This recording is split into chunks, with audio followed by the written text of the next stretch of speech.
पवित्र श्रीमद् भागवत गीता, पवित्र चारों वेद, पवित्र कुरान शरीफ, पवित्र बाइबल, पवित्र गुरु ग्रंथ साहिब, पवित्र कबीर साहिब की वाणी में छुपे हुए गूढ़ रहस्य अर्थात तत्व को जानने के लिए कृपया अवश्य सुनिए जगत गुरु तत्वदर्शी संत रामपाल जी महाराज के मंगल प्रवचन।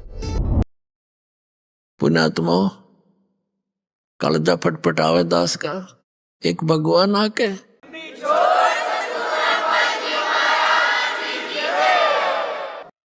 हम नालाकों के लिए कितने भटक रहे हैं। एक दो कौड़ी के जीव और सामने भगवान बैठ के न्यू कहे हमको पार लगाइयो और परम उजागर रूप जिंद कहे धर्मदास से तुम हो मुक्ति स्वरूप। यानी यूं ना कहे तो वो बात नहीं सुने कती कि मेरा बेड़ा पार कर दो। आप तो मन से लागो जैसे आपके पास बहुत बढ़िया ज्ञान है, बहुत अच्छा आपका जो है मैंने ज्ञान सुना, बहुत अच्छा लगा। अब वो परमात्मा हम जीवों को काल ने कितना दूर कर दिया उस मालिक से। हमारे निकट आने में भी मालिक को कैसे फार्मूले अपनाने पड़ रहे हैं अपने बच्चों के पास आने के लिए, और कैसे फार्मूले अपनाने पड़े ताकि ये मुझे पहचान सके। इतना जुल्म कर रखा है इस काल भगवान।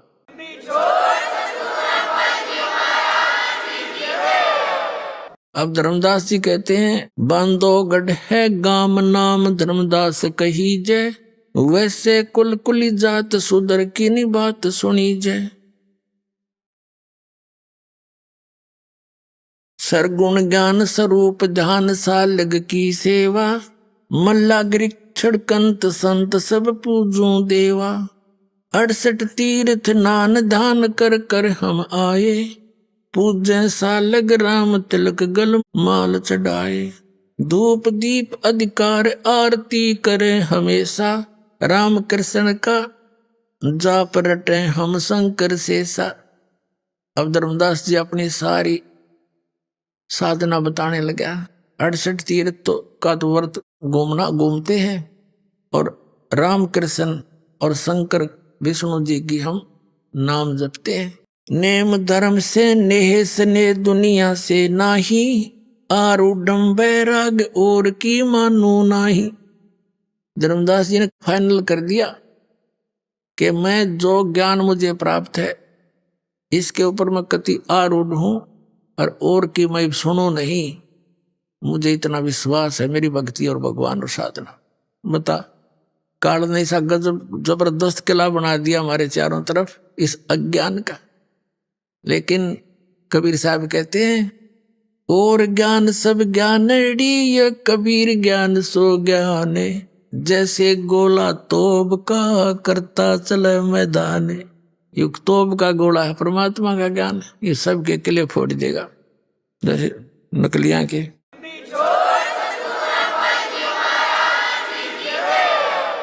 अब सुन जिंदे मम ज्ञान को वैष्णु रूप हमार, 68 तीर्थ हम करें ये चिन्ह सिरजनहार। इस साधना से मैंने भगवान पहचान रखा है, प्राप्त कर लिया। धर्मदास जी कह रहे अब परमात्मा बोले जिंदा बैन कहाँ से सालग आए, को 68 का धाम मुझे तत्काल बतावे। राम कृष्ण का रहे नगर वो कौन कहावे, ये जड़वंत हैं देवता से क्यों घंट बजावे। राम कृष्ण को टो गए वो धनी एक का एक, जिंद कहे धर्मदास से तुम बूझो ज्ञान विवेक।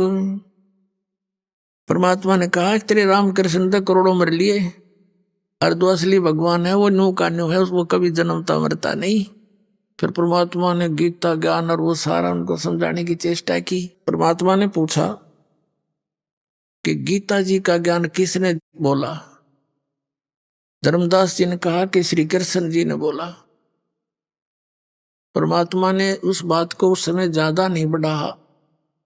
ये परमात्मा उस समय ये कह देते कि कृष्ण जी ने बोला नहीं, यु ज्ञान यु तो काल ने बोला, तो उसको ही वो सुनने को तैयार नहीं होता। तो परमात्मा ने कहा श्री कृष्ण जी कौन है? कहते हैं खुद विष्णु जी थे। अच्छा, विष्णु जी कौन है? सतगुण विष्णु जी, रजगुण ब्रह्मा जी, तमगुण शिव जी, सारी हांबर वाली। जैसे साधना टीवी वालों ने इन शंकराचार्यों से सारी हांबर वाली। रजगुण ब्रह्मा, सतगुण विष्णु, तमगुण शिव जी, खां यही है और तीनों गुण यही हैं। क्या इनकी जन्म मृत्यु होती है? नहीं, तो अजरो अमर है और ये इनकी पूजा बताते हैं। और फिर दास ने प्रमाण दिखाई दिए। तुम पुराणों को सत्य मानते हो, पुराणों में तो ये नासवान लिख रखे, खाक पड़ा तुम न पुराणों को। तो इनकी धोती सी धो दी। अब ये बोए नहीं जमेंगे, देख लेना थोड़े दिन में।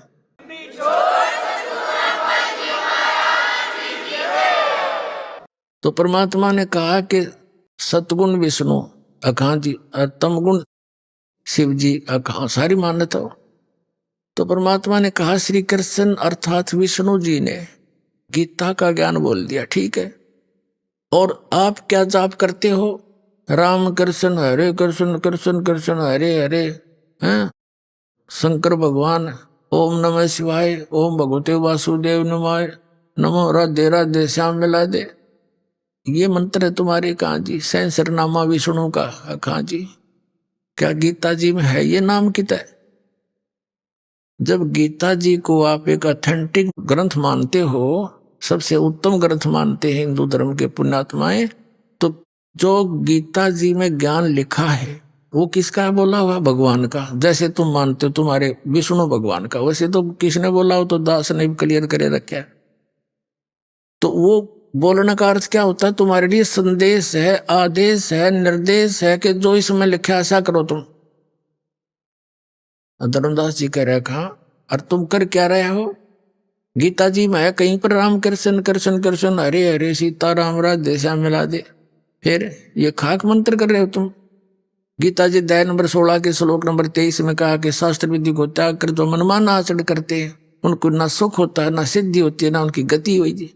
फिर क्यों डले डो रहा है इसके? अब एकदम वो स्तब्ध हो गया। अरे तो श्री कृष्ण विष्णु जी को अविनाशी बताते हो।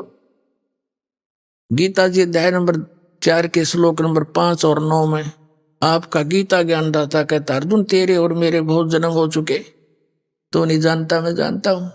तो फिर खाक अविनाशी है ये कहां से सुना तुमने इनकी ये महिमा? ये लोक वेद है, ये दंत कथा है, वास्तविक ज्ञान नहीं है धर्मदास जी।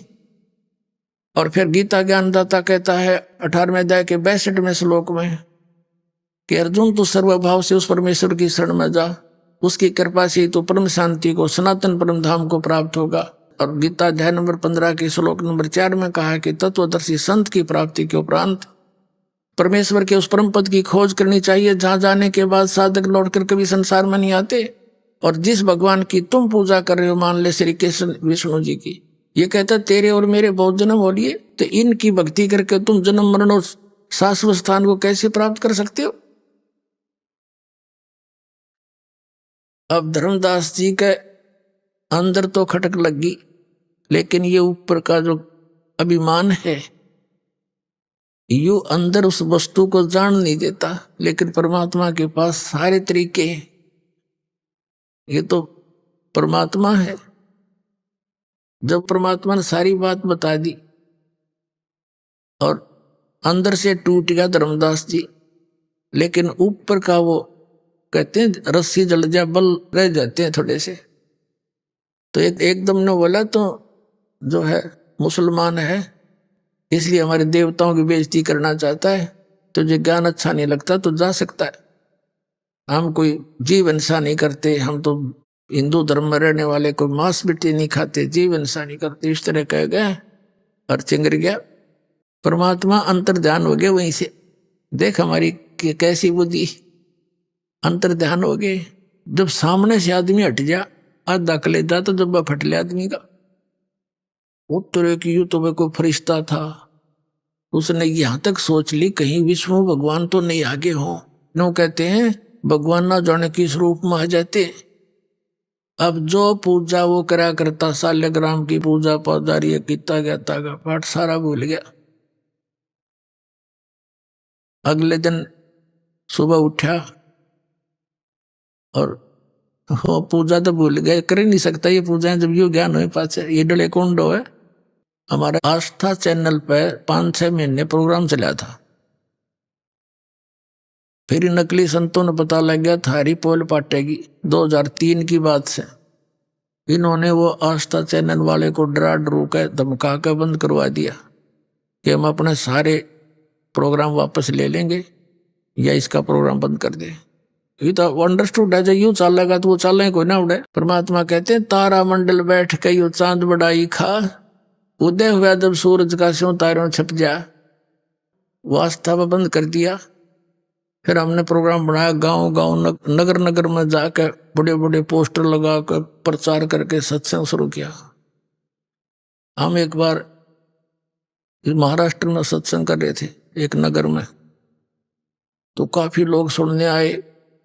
प्रोजेक्टर हमारे पास था। 5 दिन सत्संग किया।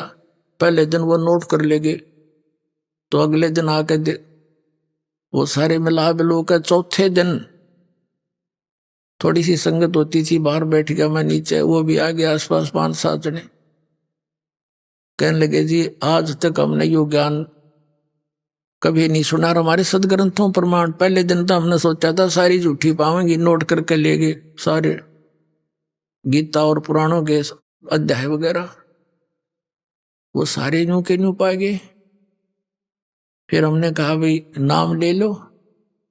नाम लेने से पहले फिर उनको बताए जाते ये नियम ये नियम, ये नहीं पूछना। उन्होंने बोला जी ये तो फिर नियम कर दे, सख्त हो गए। माँ भाई सख्त नहीं है, वो गलत साधना कर रहे हो तुम, उनकी आवश्यकता ही नहीं। तुमने अब सख्त लगे हैं। जब एक का साध्य सब सद है और सब साध्य सब जावे, माड़ी सींचे मूल को फले फुला गावे। पौधे की जड़ में पानी डाल लेंगे तो टहनी आप पे न प्रफुल्लित हो जाएंगी। ने बोला जी नाम तो लेते नहीं, पर भक्ति वह दूसरी भी ना बनाई। वह दूसरी जो करते थे वो उस जोगे भी ना छोड़े, हम तक इतने जोगे भी ना छोड़े तुमने। तो अब इस ज्ञान को सुन के वो धर्मदास वो उस भक्ति भी करने इच्छा ना रही इसकी। सुबह उठ कर वक्त अपना खाना बनाने लग गया, नहीं तो ना धोकर खा करता वो बुखवारी सी देर तक। उन्हें सोचा ये तो कुछ भी को नहीं बता के करूं, अरे वो मिलने को नहीं, मैंने उनके साथ ऐसी बदतमीजी कर दी। इस चिंता में ग्रस्त भोजन बनाने लग गया। जंगल से लकड़ी तोड़ के सामने लाया था, चूल्हा जला लिया, लकड़ी लगा दी। एक मोटी लकड़ी थी, वह बीच से थोची थी, कुछ थोड़ी थोड़ी गिल्ली जंगल की सी लकड़ी होती है। सहयोगी लकड़ी लगा के खाना बनाने लग गया।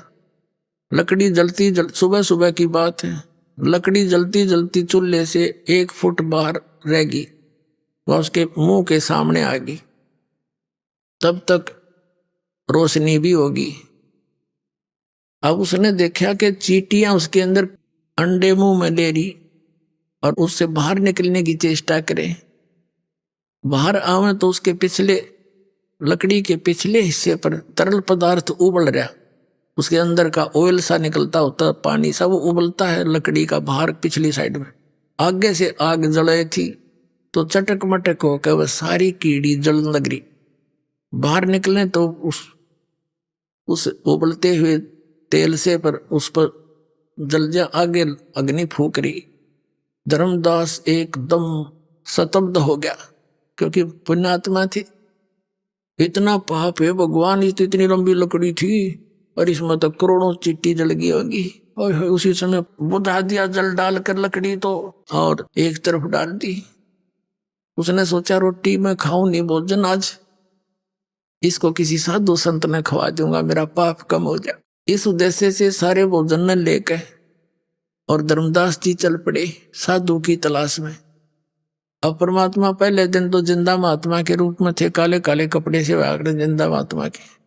अगले दिन ये हिंदुओं वाले संतान जैसे लाल लाल से कपड़े बैठ गए रूप बना के वृक्ष के नीचे। धर्मदास जी की दृष्टि गई। परमात्मा उस साधु संत के आगे सारा भोजन रख दिया और कहा महाराज भोजन खा लो। परमात्मा बोले दर्दे धर्मदास भूख लगी है।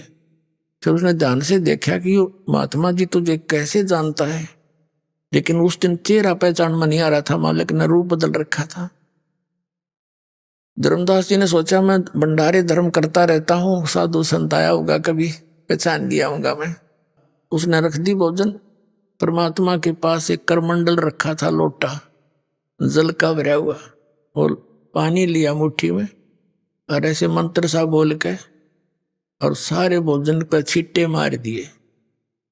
छींटे मारते ही वो सारे भोजन की चींटी बन गई, काली काली चींटी। मुंह में अंडे लेकर पूरी थाली काली होगी और बाहर निकलने की चेष्टा करने लगी। जब परमात्मा उसी रूप में बैठ गए, जिंदा वाले महात्मा के रूप में, जो पहले दिन वार्ता की थी। जब धर्मदास जी ने देखा तो वही महात्मा है। परमात्मा बोले, रहे धर्मदास जी, कल क्या कह रहे थे आप? उस दिन क्या कह रहे थे कि हम जीव हिंसा नहीं करते, तेरे से तो कसाई भी अच्छा, और ये पाप का भोजन तो मुझे खिलाने वाला था। चरणों में गिर गया, पैर पकड़ कर रोवा बुरी तरह। तो कहने का भाव ये है, ऐसे झटके 2-3 दिए परमात्मा ने, क्योंकि वो मन बड़ा उस्ताद है।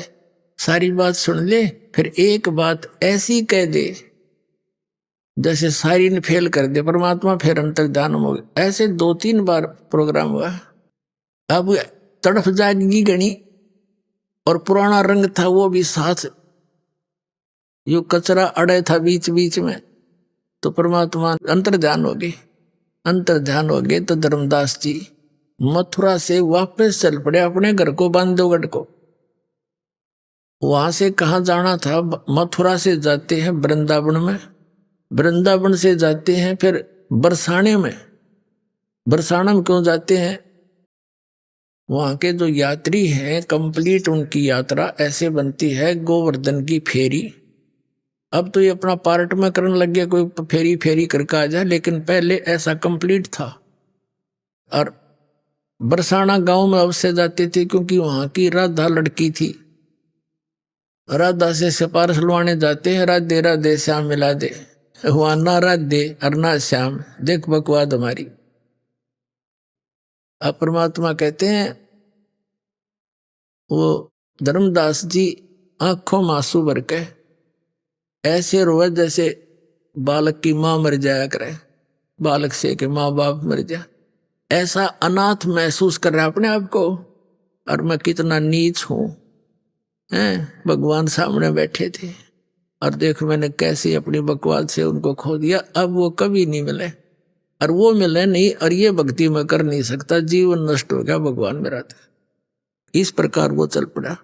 अब परमात्मा क्या बताते हैं? तावा रोवत धर्म नीनागर, कहाँ गए मेरे सुख के सागर। अधिक वियोग हुआ हमसे ती, जैसे निर्धन की लुट जा खेती। अब धर्मदास जी कह रहे हैं कि भगवान मेरे साथ ऐसी ऐसी व्यवस्था बन गई जैसे किसी गरीब किसान की, और पकी पकाई खेती ने कोई लूट ले जा। मेरा तक अब वो कंगाल बालक भूखे मरते दिखे, इतना दुख है मुझे। तावा लीन बहे निर्वाणी, मग्न रूप साहेब सैलानी। जब परमात्मा अंतर्ध्यान हो गए, तावा रोवत धर्मनी नागर, कहाँ गए मेरे सुख के सागर। अधिक वियोग हुआ हमसे ती, जैसे निर्धन की लुट जा खेती। कल्प करे और मन में रोवे, दसों दिशा को वो मग जावे। कभी ऊपर ने देखा, भगवान ऊपर तो नहीं है, कभी इधर देखा, साइड में तो नहीं छुप गया, कहीं बैक घूम कर देखा, मेरे पास तो नहीं खड़े हैं। कहते हैं कल्प करे और मन में रोवे, दसों दिशा को वो मग जावे। दसों दिशा में देखा भगवान, किते दिख जा किसी प्रकार। हम जाने तुम देह स्वरूपा, हमारी बुद्धि अंधगर कूपा। ये भगवान मैंने तो आपको अपने जैसा मान लिया था। जैसे धर्मदास जी को परमात्मा ने कहा था कि धर्मदास जैसी देह तुम्हारी है ऐसी देह मेरी नहीं है। और वो कहते मैं विदेह हूं। धर्मदास जी कहते हैं आपका दिख देही, और किस भी तो साहेब आप विदेही। तब कहा था नरक परख कर देख धर्मदासा, हार्ड चाम नहीं मेरा मासा। ने बोला देख पकड़ के मेरे हाथ, तेरे जैसा शरीर नहीं है। हम कितने अंधे हो गए, हमने भगवान निराकार मान रखा, परमात्मा साकार, इसलिए हमारी बुद्धि कैच ना कर पाई कि तो साधु संत होंगे, भगवान तो निराकार है। जो भगवान ने सारे प्रमाण दिए, जब धर्मदास का विश्वास जब दृढ़ हुआ, जब आंखों सतलोक में देख लिया, हम जाने तुम देह स्वरूपा, हमारी बुद्धि अंधगर कूपा। हमारी बुद्धि तो झेरा कुआ हो गया भगवान, अंधेरा कुआ। हम कैसे समझा आपको? हमने तो आपको अपने जैसे देह जैसा व्यक्ति मान लिया था। हम तो मानुष रूप तुम जान्या, सुन सतगुरु का किया पिया न। मैंने तो आपको अपने जैसे मनुष्य जैसे शरीर धारी मान लिया था। हे परमात्मा कहाँ से ले गए, एक बार बता तो दो, मैं वहीं आ जाऊंगा। बेग में लो कर हूं अपघाता, मैं ना जीवूं सुनो विधाता। या तो जल्दी से मिल जाओ, ना आत्महत्या करूंगा। ए विधाता अब मैं जी नहीं सकता। वो साधना दे करने की नहीं, ये भगवान जिनको मैं भगवान मानने बैठा थे भगवान नहीं, लेकिन मेरी ही बकवाद ने आपको दूर कर दिया दाता। कहते हैं बेग में लो कर हूं अपघाता, मैं ना जीवूं सुनो विधाता। अगम ज्ञान कुछ मोहे सुनाया, मैं जीवूं नहीं अवगत राया। आपने ऐसा अगम ज्ञान, बहुत ऊंचा ज्ञान सुना दिया, अब मैं उसके बिना रह नहीं सकता। तुम सतगुरु अवगत अधिकारी, मैं ना जाना लीला थारी। आप तो परमात्मा हो दाता, मैं आपकी लीला को समझ नहीं सका। तुम अवगत अविनाशी साईं, फिर मोको कब मिलो गुसाई। कम से कम इतना समय बता दो कि आप मुझे कब मिलोगे, तब तक इंतजार कर लूं। अब थोड़ा सा वर्बली सुनाऊंगा। अब धर्मदास जी घर पर आगे, अपने घर बांधोगढ़ रोते रहते, बुरी तरह रोए। उसकी पत्नी ने सोचा, भगत जी ने तो अभी 2-3 महीनों माना था, अरे ये 10-15 दिन में वापस आ गए, क्या बात है, रो क्यों रही है? उनसे पूछा जी क्या बात है, क्यों रो रहे हो? और उस बोला नहीं था, जैसे आत्मा भड़का हो, जब जबान नहीं खुला करे कंठ भर जाता है, इतना बुरी तरह रो है। काफी देर अपनी मकान में कमरे में आके मुंदा गिर के, नुकती मुंह के बड़ गिर के, अन्नो रो जैसे बालक बिलख्या करे।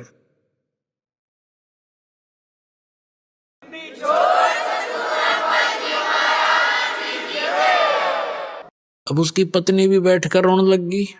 कोई घनी खराब घटना घट गई भगत के साथ है। तो उसने अपने आप मन में सोचा, आमिनी नाम था उसकी पत्नी का।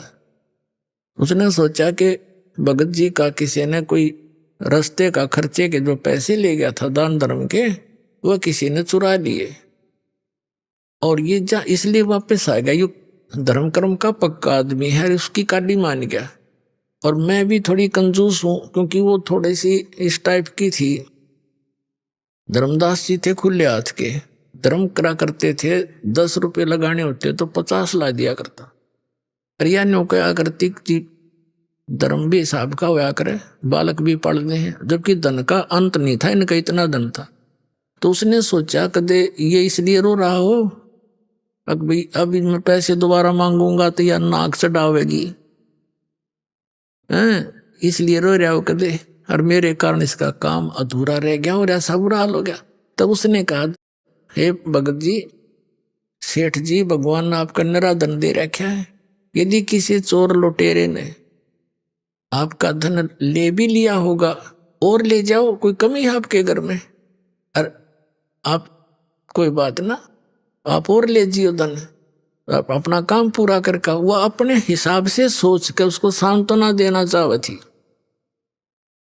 काफी देर रो रहा के जब मन हल्का हो लिया, बोलन जोगा गला होया, तब लगा बताने कि आमनी ये थी मेरा भौतिक धन नष्ट हो जाता तो कोई बात ना, मैं आपसे प्रार्थना करके जैसे तैसे अपना फेर काम कराता। आज मेरा वो धन खत्म हो गया, वो मुझे मिला नहीं और मैं जीव नहीं। फिर उसने धीरे धीरे सारी कथा सुनाई। तब आमनी जी कहने लगी, अब बिजनेसमैन होके, बनिए होके, और सौदा चूक गए। तो धर्मदास कहने लगा कि पहली बार गलती हुई है मेरे से यहाँ, नहीं तो पहले तो जैसे कोई भी साधु संत आ गया उससे के चरण पकड़ने, दान देना, जो वो कहे वही सुन लेना, जहां कोई भी बता दे। पहले इस ज्ञान से पहले आप जहां भी गए हो, जिसने जो बता दिया वो सारी सच्ची मानी। और जब से ये ज्ञान आपके सामने किसी ने रखा, एकदम यू मन अड़ियल घोड़ा हो जाए, 100 ऑब्जेक्शन पैदा करेगा, ऐसे कैसे ऐसे कैसे। और पहले सारे अटपट सुन रहे, वो कैसे, वो काल प्रेरणा थी।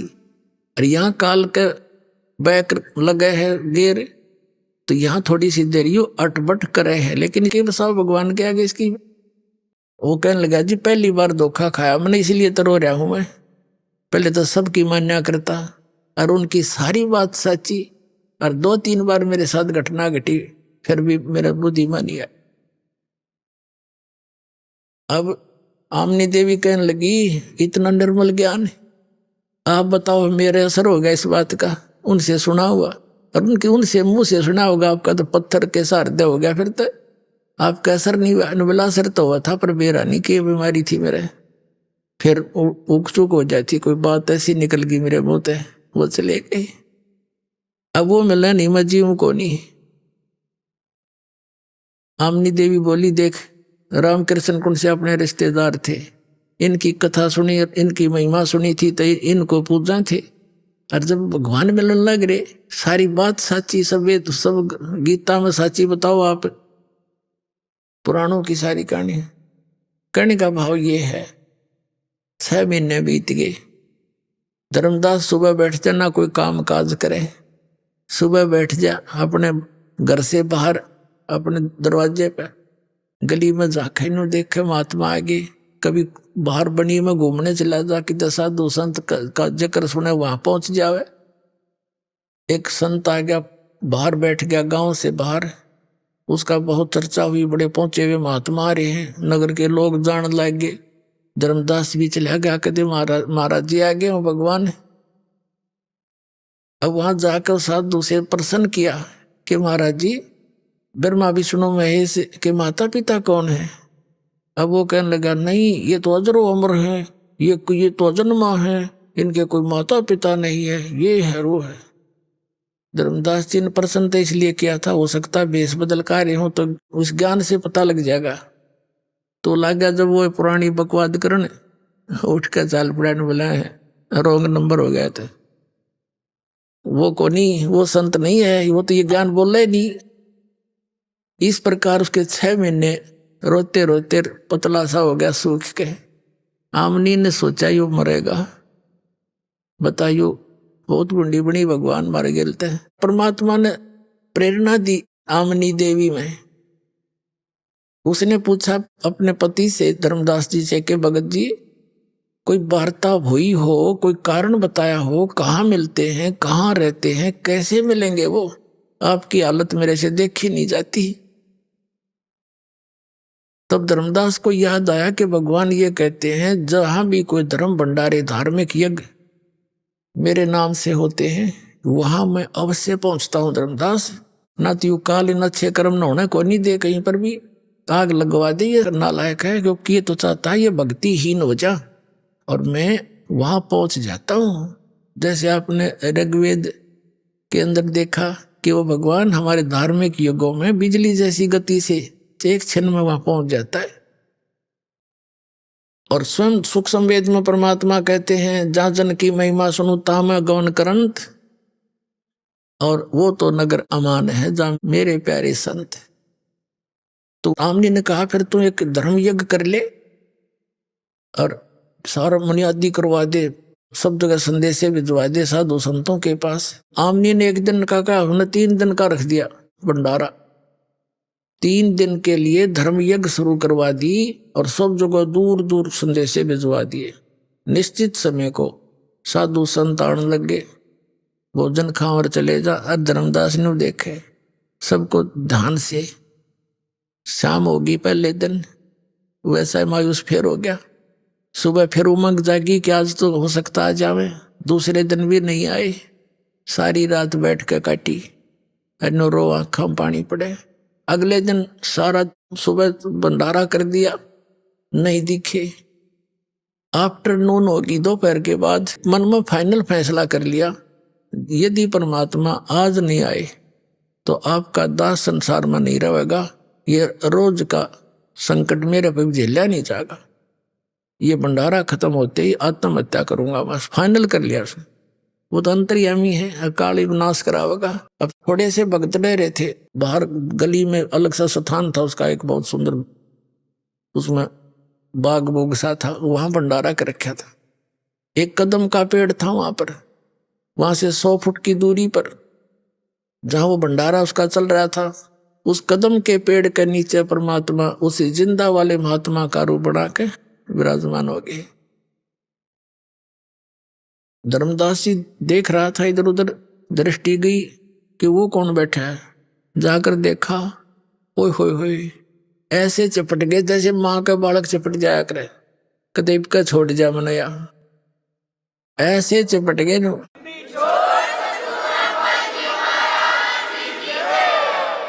रो बुरी तरह, हे भगवान गलती होगी, माफ करो मुझ नीच को, अक्षमा करना मेरे दाता, अब के जो तुम कहोगे सारी मान लूंगा, आप घर पर चलो मालिक।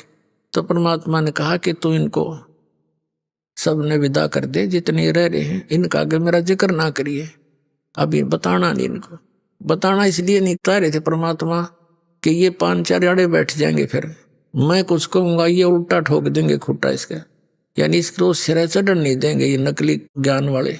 इसलिए कहा इन्हें तू डेगा सब ने विदा कर दे, भोजन करा जो ऐसे भी कर रहा है। सारा फटाफट कर दिया, फिर 2 मिनटा में चाह चढ़ गया और घर ले आया। अपनी पत्नी से कहता है, आज आमनी, आज मेरा वो धन मिल गया जिसकी मुझे तलाश थी।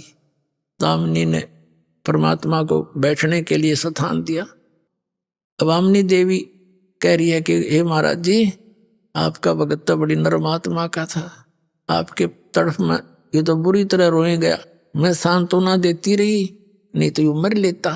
हे भगवान, इतना दुखी नहीं करना चाहिए था अपना आपका बच्चा, ये होगी थी गलती बच्चे पे। परमात्मा ने कहा, आमनी बेटी, इसका लोहा गर्म कराया मैंने, जैसे पहले मैंने बहुत कुछ समझा लिया, पर इसके अंदर काल विद्यमान था, अब इतना गर्म कर दिया, जैसे लोहे को गर्म पूरा गर्म कर दिया जाओ, फिर उसको चोट लगाई जाए तो जो कारीगर चाहता वो बना करे, और ठंडे लोहे का कितनी घण मार ले उसका कुछ नहीं बनता।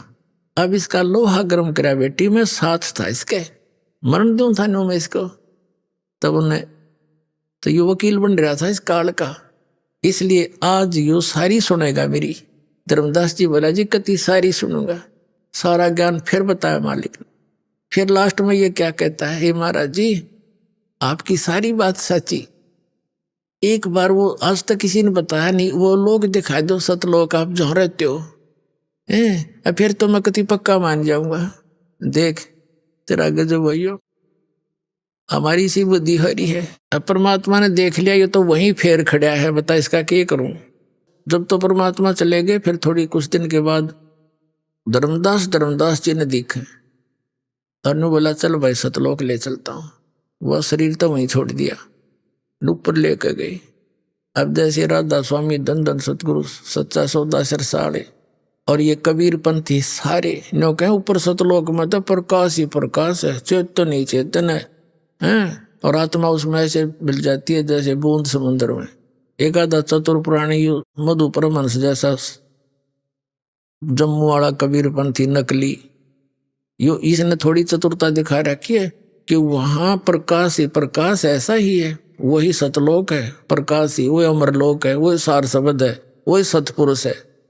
और उसमें जीव आत्मा जैसे डॉट सी घूमया करे ना, बिंदु से घूमा उसके अंदर, जैसे मछली उस पानी में ये अकल थी इनकी। धर्मदास जी को वहां लेकर गए। ज्ञान प्रकाश एक चैप्टर है, ज्ञान प्रकाश, उसके अंदर 57 पृष्ठ से लेकर 59 पृष्ठ तक जब परमात्मा लेकर गए जिंदा महात्मा के रूप में नीचे से उसको साथ में, और सतलोक में जब प्रवेश किया, वहां परमात्मा का जो निध स्थान है, जहाँ राजा की तरह विराजमान होते हैं, उस गेट के ऊपर एक गेट कीपर था, द्वारपाल था। उससे कहा, परमात्मा ने संकेत कर दिया, बोलिए ना, और कहा कि इसको भाई हंस है नीचे से, इसको भगवान के दर्शन करा के लाओ। अब उस द्वारपाल ने और दूसरों को बुला, कहा भाई भगत आए हैं, इनको भगवान के दर्शन करा के लाओ। परमात्मा दूसरी साइड से जाकर बैठे उसी सिंहासन पर, पूरे सिर पर छत्र, सिर पर मुकुट हैं और बहुत सुंदर सिंहासन। और भगत वहां सारे जितने भी हंस हैं मनुष्य सदृश है, नर और नारी रूप में है, लेकिन वो शरीर हाड़ चाम का नहीं है, वह जरा और मरण नहीं है, बुढ़ापा नहीं है। तब जाकर देखा धर्मदास ने कि ये है भगवान, अखा यही है, ये तो वो नीचे से मेरे साथ आए वही है, कि वही है, सारा कुछ यही है। जब धर्मदास रोया, बोलो सतगुरुदेव।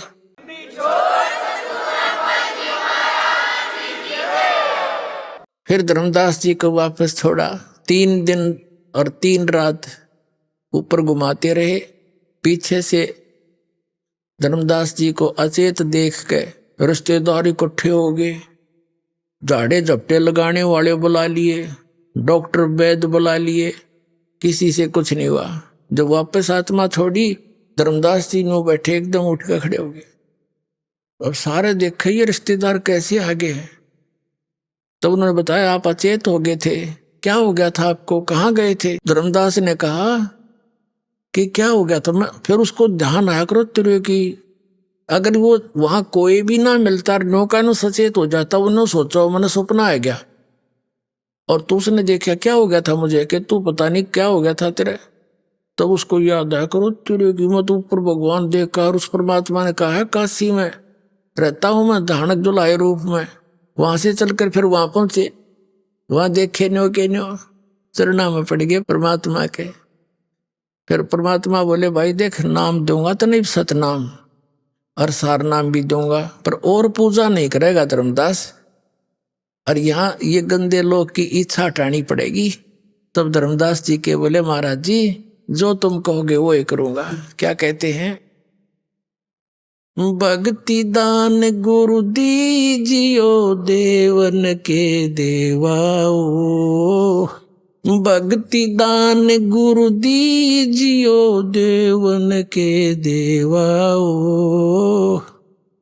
जन्म पाया भूलो नहीं करहूं पद सेवाओ, जन्म पाया भूलो नहीं करहूं पद सेवाओ, भक्ति दान गुरु दीजियो देवन के देवाओ, जन्म पाया भूलो नहीं करहूं पद सेवा हो, तीर्थ व्रत मैं ना करूँ ना मंदिर पूजाओ, तीर्थ व्रत में ना करूँ ना देवल पूजाओ, मनसा वाचा कर्मणा मेरे और न दूजाओ, मनसा वाचा कर्मणा मुझे और न दूजाओ, भक्ति दान गुरु दीजियो देवन के देवाओ, भक्ति दान गुरु दीजियो देवन के देवाओ,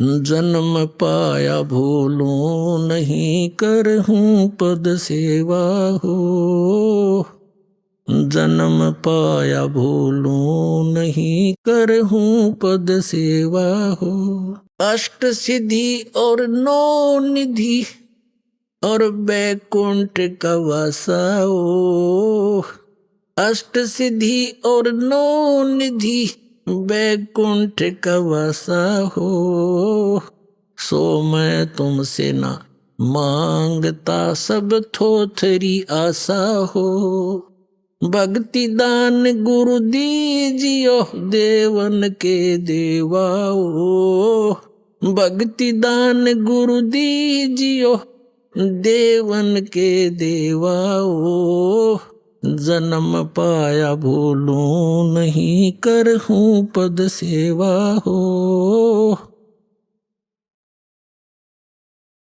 सुख संपत्ति परिवार धन और सुंदर नारी हो। सुख संपत्ति परिवार धन और सुंदर नारी हो।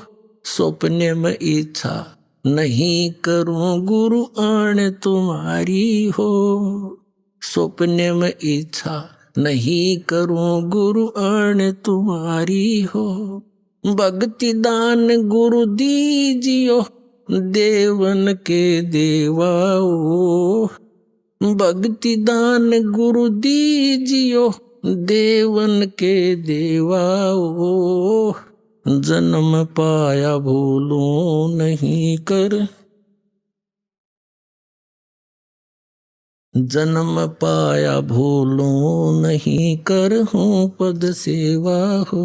धर्मदास की विनती समर्थ चत दीजो हो। धर्मदास की विनती समर्थ चत दीजो। ये आवण जावण नवार के अपना कर लीजो हो। ये जन्म मरण निवार के अपना कर लीजो हो। भक्ति दान गुरु दीजियो देवन के देवाओ। जन्म पाया भूलूं नहीं कर हूँ पद सेवा हो। सत साही। तो पुण्यात्माओं, ऐसे भ्रम निवारण करते हैं परमात्मा अपने बच्चों का। एक व्यक्ति को इस मार्ग पर लाने के लिए अब परमात्मा ने कितना प्रयत्न करना पड़ रहा है। आज वही इस दास के साथ हो रहा है। गला पड़ा लिया गांव गांव नगर नगर में जाके, पर हमारी कोई सुना नहीं था। पर ये दया होगी दाता की, वो ठीक का समय आ गया, पूरा विश्व पार होगा। और ये नकली संत मैदान त्याग किया तो पलायन कर जाएंगे ना, स्वीकार कर लेंगे सच्चाई को। वो दिन दूर नहीं है। बोलो सतगुरुदेव।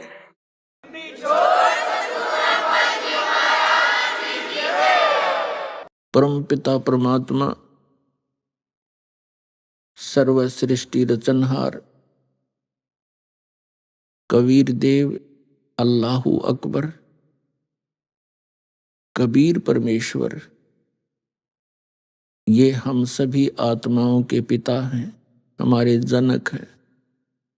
इसी परमेश्वर के अंदर वो सर्वगुण विद्यमान है। तुमेव माता च पिता तुमेव, तुमेव बंधु च सखा तुमेव, तुमेव विद्या च द्रविणं तुमेव, तुमेव सर्व मम देव देव। ये वो परमात्मा है जो हमारे माता और पिता, भाई और बंधु और हमारा मूलधन यही है। परमात्मा हमें यहां इस काल के जाल में दुखी देखकर इस काल के लोक में आते हैं। उस समय हम काल भगवान, जिसे ज्योत स्वरूपी निरंजन भी कहते हैं, जिसको सरपुरुष भी कहते हैं, इसी को ब्रह्म भी कहते हैं। अभी आपने सुने संत रामपाल जी महाराज के मंगल प्रवचन। आइए अब सुनते हैं संत रामपाल जी महाराज से नाम दीक्षा लेकर सतभक्ति करके अद्भुत लाभ प्राप्त करने वाले अनुयायी के विचार। दर्शकों, यह कहानी अल्मोड़ा जिले के सूरत सिंह जी की है, जिन्होंने 43 साल हंसादेश पंथ में बिताने के बाद संत रामपाल जी महाराज से नाम दीक्षा ली और अपने जीवन में अद्भुत बदलाव का अनुभव किया। पहले सूरत सिंह जी हनुमान जी की पूजा और अन्य देवी देवताओं की भक्ति में लगे रहते थे, लेकिन उन्हें कोई लाभ नहीं मिला। जब संत रामपाल जी महाराज के एक भक्त ने सूरत सिंह जी को संत रामपाल जी महाराज द्वारा लिखित पवित्र पुस्तक ज्ञान गंगा दी, तो सूरत सिंह जी के पैरों के नीचे की जमीन खिसक गई। ज्ञान गंगा पुस्तक पढ़ने के बाद उन्हें भक्ति का सच्चा मार्ग मिला। सूरत सिंह जी बताते हैं कि सबसे बड़ा लाभ उनको तब मिला जब इन्होंने संत रामपाल जी महाराज के सत्संग और शास्त्र प्रमाणित विधि से भक्ति प्रारंभ की।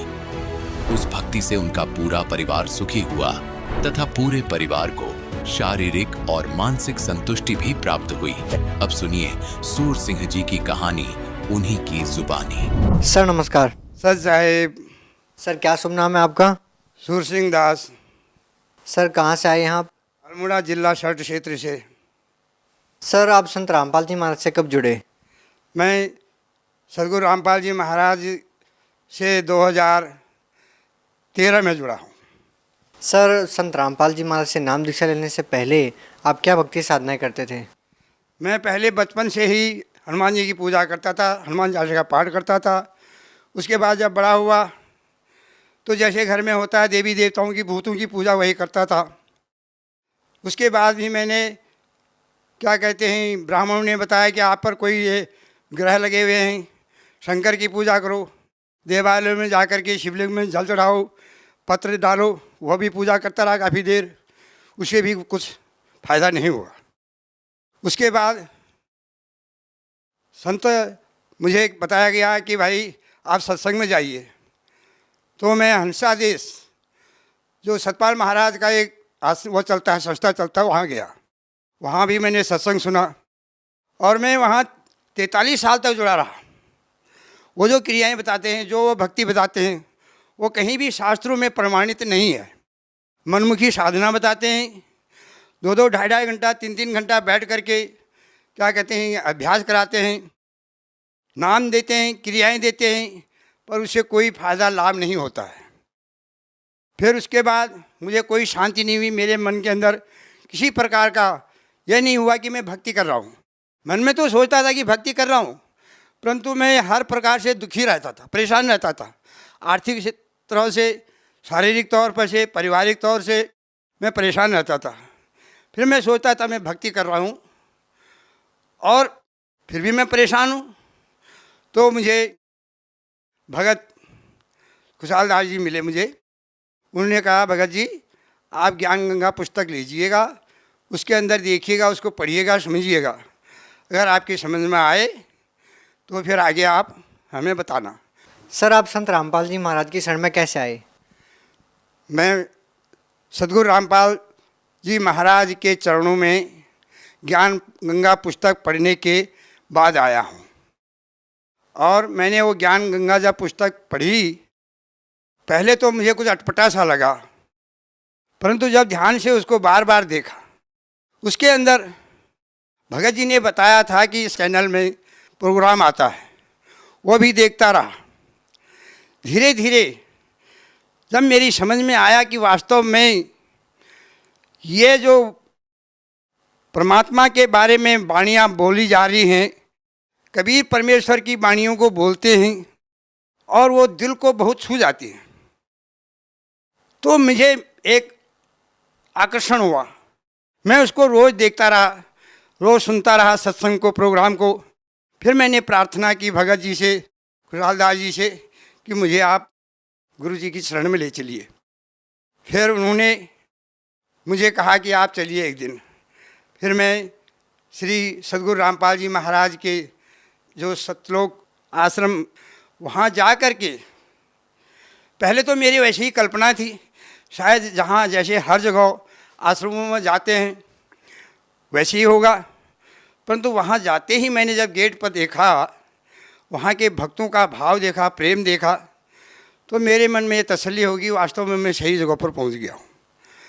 जब अंदर जा कर के मैंने ये सोचा था कि शायद मैं देखूँगा कि कैसा है, क्योंकि मैं इतने साल वहाँ सतपाल महाराज के वहाँ गया तो वहाँ अलग अलग प्रकार का, अलग अलग ढंग से वो होता था। कहीं पर लाइन अलग है, किसी की लाइन अलग है। मैं ये सोचता था यहाँ भी ऐसे ही होगा, परंतु वहाँ जा कर के जब देखा तो वहाँ जा कर के तो मेरा मन परमात्मा के चरणों में बहुत ही वो हो गया। मैंने कहा वास्तव में मैं सही जगह पर पहुँच गया हूँ। मेरा इतना जीवन बेकार गया आज तक, इतना जीवन मैंने सारा बेकार कर दिया भगवान के नाम पर। फिर मैंने भगत जी वहाँ जा कर के भगत से कहा कि मैंने नाम दान लेना है। सर आपने हंसा देश में कितने साल तक भक्ति की? मैंने वहाँ मैं करीब 43 या 44 साल वहाँ रहा उस संस्था के अंदर। और उनका हर प्रकार से जैसा वहाँ प्रोग्राम होता था वहाँ जाता रहता था, सेवा भी करता था, परंतु मुझे कोई लाभ नहीं हुआ वहाँ का। मेरे मन में कोई संतुष्टि नहीं हुई, क्योंकि वो जो भक्ति बताते थे, जब बाद में हमने सत्संग सुना, जब देखा कि कोई प्रमाणित है ही नहीं, वो नाम जो देते हैं, जो वो क्रियाएँ बताते हैं, वो किसी शास्त्र में प्रमाणित है ही नहीं। तो इसलिए वो मेरा वहाँ से जो है मन हट गया। फिर मैंने वहाँ जाना ही बंद कर दिया। जब से मैंने ज्ञान गंगा पुस्तक पढ़ी और चैनल पर सदगुरु श्री रामपाल जी महाराज का प्रोग्राम देखा, तब से तो मैंने वो बिल्कुल ही साधना छोड़ दी। फिर मेरा बस एक ही था कि कब मैं परमात्मा से नाम लूँ, मुझे सत्य नाम जो है जिसके बारे में शास्त्रों में बताया गया है, और सतनाम का बोध कैसे हो। तो यही लगन थी मेरे अंदर। तो मैं वहाँ जब गया, मुझे नामदान मिला। वास्तव में तब मुझे पता चला, क्योंकि पहले ये शंकाएँ थी। लोग कहते थे कि जो लोग वहाँ जाते हैं वो देवी देवताओं की भक्ति नहीं करते, परंतु वहाँ जाने के बाद ही मुझे वास्तव में पता लगा कि वहाँ तो देवी देवताओं की वास्तविक भक्ति बताई जाती है। तो इसी तरह से मैं वहाँ भक्ति परमात्मा के चरणों में लगा। सर संत रामपाल जी महाराज से नाम दीक्षा लेने के बाद आपको क्या लाभ मिले? सबसे पहला लाभ तो मुझे यह मिला कि जो मनुष्य जीवन हमें मिला हुआ है, ये परमात्मा की भक्ति के लिए मिला हुआ है, लौक 84 के बंधन को काटने के लिए मिला हुआ है। तो सबसे प्रथम सबसे बड़ा लाभ मुझे वहाँ भक्ति मिली और मेरे मन को शांति मिली। ये संसार की जो भटकना है, कोई कहीं भाग रहा है, कोई कहीं भाग रहा है, कोई क्या कहते तीर्थों में भ्रमण कर रहा है, अनेक प्रकार के भ्रमित हो रहे हैं लोग। मुझे उन भ्रमणाओं से बचा दिया। सबसे पहला लाभ तो मुझे ये हुआ। और दूसरा लाभ, मुझे सद्भक्ति मिली और मुझे शारीरिक सुख मिला, मेरे मन में संतुष्टि हुई। सबसे बड़ा जो धन है संतोष का, वो मिले मुझे। और परमात्मा की तरफ से सब लाभ हैं। मेरा परिवार सुखी है, मैं सुखी हूँ, मेरे बच्चे सुखी हैं, और कोई मुझे ज़्यादा कोई इच्छा नहीं, क्योंकि परमात्मा ने दे रखा है। सर पहले आप हंसा देश पंथ से जुड़े हुए थे, अब आपने संत रामपाल जी महाराज से नाम दीक्षा ले ली है। सर ऐसा कहा जाता है कि गुरु नहीं बदलना चाहिए, गुरु बदलना पाप होता है। सर क्या कहना चाहेंगे? कहा गया है कि गुरु करिए 10 और 5, जब तक गुरु ना मिले साचा। दत्तात्रेय ने बताते 24 गुरु किए थे, जबकि एक गुरु करने के बाद उनको अगर संतुष्टि नहीं हुई, जैसे एक वैद्य के द्वारा हमारा इलाज नहीं होता है, तो हम अन्य डॉक्टर वैद्यों के खोज करते हैं, जहाँ से हमारी बीमारी ठीक होती है। इसी प्रकार से जो हमारे अंदर एक जीव के अंदर जन्म मरण का रोग लगा हुआ है, जो उस बीमारी को काटे, सद्गुरु वैद्य वचन विश्वासा है नहीं, संयम यौन विषय का आशा। ये तो जो हमारे अंदर जो जन्म और मरण का जो जीव के अंदर रोग लगा हुआ, उसको सद्गुरु ही काटते हैं। और श्री संत रामपाल जी महाराज वो दवाई देते हैं, वो नाम देते हैं, वो विधि बताते हैं, जिसके द्वारा यह जीव जन्म मरण के बंधन से मुक्त हो सकता है। सर जहाँ से पहले आप जुड़े हुए थे हंसा देश पंथ से, और अब आपने संत रामपाल जी महाराज से नाम दीक्षा ली है, तो सर हंसा देश पंथ और संत रामपाल जी महाराज के ज्ञान में आपको क्या भिन्नता मिली? पूरी भिन्नता ही है, क्योंकि हंसा देश के अंदर कोई शास्त्र का प्रमाण नहीं है, और श्री तत्वदर्शी संत सद्गुरु रामपाल जी महाराज जो भी ज्ञान देते हैं, वो सारे शास्त्र प्रमाणित ज्ञान देते हैं। इसीलिए यह ज्ञान सबसे उत्तम ज्ञान है। और हंसा देश के अंदर तो केवल एक परंपरा चली हुई है, वहाँ सच्चा ज्ञान नहीं है, कोई शास्त्रों का कोई आधार नहीं है। सर संत रामपाल जी महाराज से जुड़ने से पहले क्या आप किसी प्रकार का कोई नशा करते थे? हाँ, मैं पहले बीड़ी पीता था, सिगरेट पीता था, तंबाकू पीता था, कभी कभी किसी के संगत में बैठ करके शराब का भी सेवन करता था, और मांस का भी भक्षण करता था। मैं इंसान नहीं था, मैं उस समय दानव था, मानव नहीं था, मैं दानव था। और जब मैं सद्गुरु रामपाल जी महाराज की शरण में आया, तब से मेरे ये सारे नशे छूट गए, अपने आप ही छूट गए। घृणा हो गई मुझे, मैं अब इनकी संगत में जो आदमी रहता है, जो इनका सेवन करता है, मैं उससे कोसों दूर हो जाता हूँ। फिर सर ये आप में इतना बदलाव कैसे आया? पहले आप बहुत सारा नशा करते थे, आपने एकदम नशा छोड़ दिया और अब आपको इन चीज़ों से इतनी नफरत हो गई है कि जो व्यक्ति नशा करते हैं उनसे भी आप दूर बैठते हैं, उनके बीच में भी नहीं बैठते। सर ये बदलाव कैसे आया? मैं तो इसको परमात्मा का चमत्कार मानता हूँ और जो वो नामदान देते हैं उसका प्रभाव मानता हूँ। क्योंकि वैसे तो बहुत कुछ बार सोचा कि ये नहीं करना है, वैसा नहीं करना है, परंतु मैं छोड़ नहीं पाया। परंतु जब से नामदान लिया तब से उस नाम की शक्ति है या गुरु महाराज जी का चमत्कार है, और स्वयं उससे घृणा हो गई। सर अमूमन देखा जाता है कि जो नशे के आदी जो लोग होते हैं वो नशा नहीं छोड़ पाते हैं। सरकार भी इसके लिए बहुत सारी योजनाएं चलाती हैं, नशा मुक्ति केंद्र खोले जाते हैं, लेकिन उसके बावजूद भी लोगों का नशा नहीं छूटता है। सर आखिर संत रामपाल जी महाराज ऐसा क्या ज्ञान देते हैं, ऐसी क्या बातें बताते हैं कि जो श्रद्धालु उनसे जुड़ते हैं वो नशा छोड़ देते हैं? कहा गया है, तरु कोठर में बसे विहंग, तरु काटे मरे न जैसे, साधन करिए विचारहीन तब मन शुद्ध होए ना कैसे। जब साधन ही हम विचारहीन करेंगे, मन हमारा शुद्ध कैसे होगा? क्योंकि ये जो प्रवृत्ति है मन की है, और परमात्मा जो हैं जो मंत्र देते हैं, जो नामदान वो तभी देंगे, उसके अंदर कुछ मर्यादाएं हैं। उन मर्यादाओं का जब पालन करेंगे तभी हम उसका लाभ ले पाएंगे। अगर हम मर्यादाओं को भंग कर देंगे तो उसका जो लाभ है वो हमें नहीं मिलेगा। सर पहले आप हंसादेश पंथ से जुड़े हुए थे, वहाँ पर रह के आपने 44 साल तक उनके द्वारा दी गई भक्ति की, उससे आपको कोई लाभ नहीं मिला। सर जो लोग आज भी हंसादेश पंथ से जुड़े हुए हैं उन लोगों को सर आप क्या संदेश देना चाहेंगे, उनको क्या कहना चाहेंगे? मैं उनसे प्रार्थना निवेदन करना चाहता हूँ कि यह बार बार मनुष्य शरीर नहीं मिलता है, और एक बार आप यहाँ आकर के देखिए, गुरु महाराज जी का सत्संग देखिए, ज्ञान गंगा पुस्तक मंगा के आप पढ़िए। आज पढ़ा लिखा समाज है, आज कोई अनपढ़ नहीं है, और उस पर विचार कीजिए और अपना अमूल्य जीवन जो है इसको व्यर्थ मत जाने दीजिए।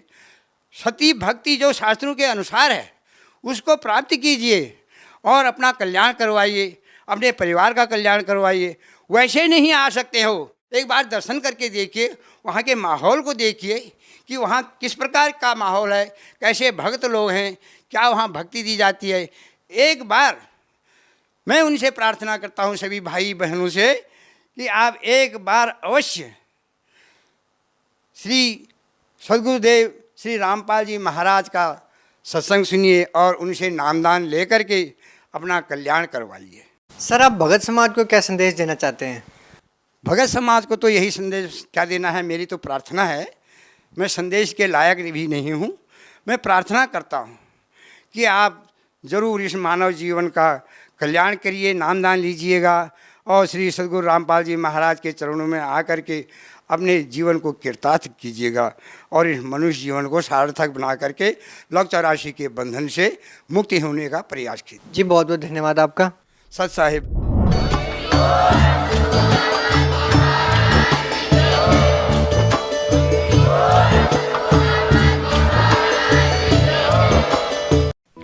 आप सुन रहे थे जगत गुरु तत्वदर्शी संत रामपाल जी महाराज के मंगल प्रवचन। अधिक जानकारी के लिए संपर्क करें।